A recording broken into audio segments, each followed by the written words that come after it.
Hello everyone and welcome back. My name is Mr. Koval, and in this video we're going to talk about why a burn from steam is typically more severe than that from boiling water. So let's get into this. Okay, so why is it more dangerous or more harmful to be burned by steam than it is by boiling water or having boiling water fall on you or spill on you? Well, the reason has to do with the amount of energy that's released or absorbed by the body during the contact with either steam or with boiling water. So here I have a heating curve to kind of help explain the background behind this. So here's your heating curve. The heating curve, you can do a heating curve for any substance, but this is one for water. So if you're in this area of the curve, you got a solid. So this would be ice. So you got water as a solid. You increase temperature. So let me fill this out. So this would be like heat added on the x-axis, and this would be your temperature. And so what you see here is if I start with a solid, then at a certain degrees, if I have water below 0 degrees, then it becomes a solid. It's going to be ice. If I add heat, I'm going to raise temperature. So you can see that the temperature goes up as I'm adding heat. And so you got this incline.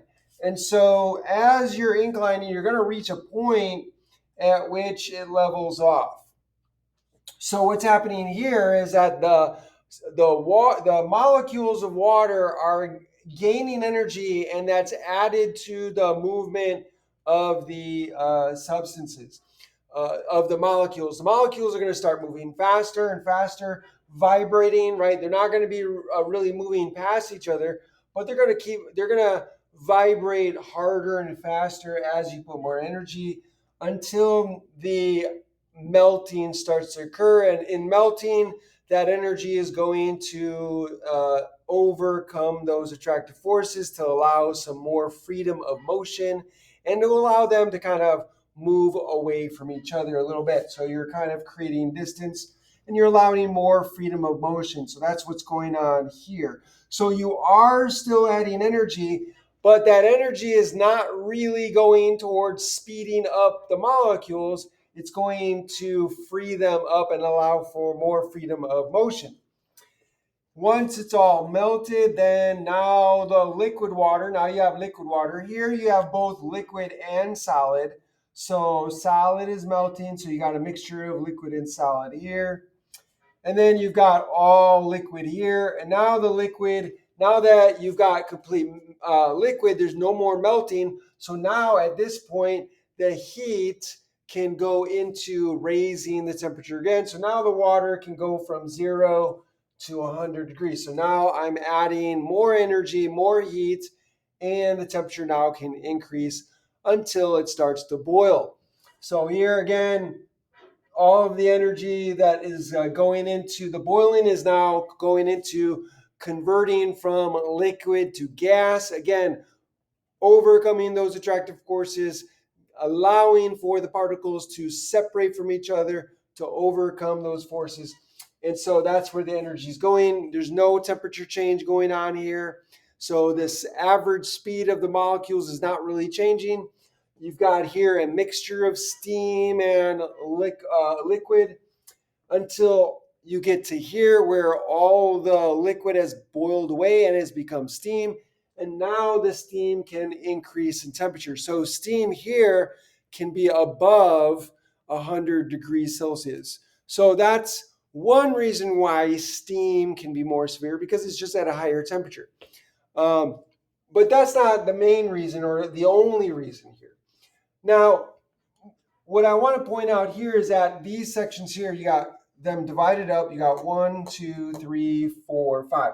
So sections 1, 3, and 5 uh, involve a temperature change. So there's a change in temperature here, a change in temperature here, and a change in temperature there. when you want to know how much energy is gained or lost by the temperature change, you use this equation here. The Q equals MCAT. Q is for the amount of heat absorbed or released. M is the mass of the substance, and C is the specific heat, and delta T is the change in temperature. That's why we can use this equation here to calculate the amount of energy due to a temperature change. So here, here, and here. Now for boiling and for melting or freezing and condensing, since there's no temperature change, you can't use this one, but you're gonna have to use one of these, right? So if I know the heat of fusion here is about 334 joules per gram, right? So I can then calculate the amount of energy that is used to melt or freeze a substance by taking the amount of joules per gram and multiplying it by the number of grams of the substance I'm interested in. That would be the heat of fusion. Fusion is a fancy word for melting, so that would be applied to this part here. And then for vaporization or condensing, that would be here for number 4. And so I would use the heat of vaporization, which is 2,260 joules per gram of the substance. And so here I would use this to calculate the amount of heat absorbed or released during the boiling or condensing process. Okay, so that's a good overview of the heating curve, but how does this relate to the question? Mr. Koval, get to the point. I'm getting to it. Why is this important? Because when I have steam, right? If a steam, I sound like I'm Italian. If it's a steam, no. If steam comes into contact with a colder object, say my arm here or my body, notice that water is going to condense at 100 degrees Celsius, right? So the boiling point of water is the same as the condensation point, right? So we're just going in opposite directions. So if I am heating it up, then it's called the boiling point. If I am cooling it down, it's called the condensation point. So here, if I have very hot steam that's above 100 degrees, when that steam comes into contact with a colder object that is less than 100 degrees, say my body, for example, or my arm, or my hand, or my face, whatever, that water is going to not only decrease in temperature, right? So let's say I have steam at 120 degrees Celsius. So when the steam comes into contact, not only is the steam going to decrease in temperature, right? But it's also going to condense, right? So if I am at I don't know what the degrees, let's say 98 degrees Fahrenheit, right? So whatever that is in Celsius, it's definitely well below 100 degrees Celsius, right? So the steam is going to come into contact with my skin.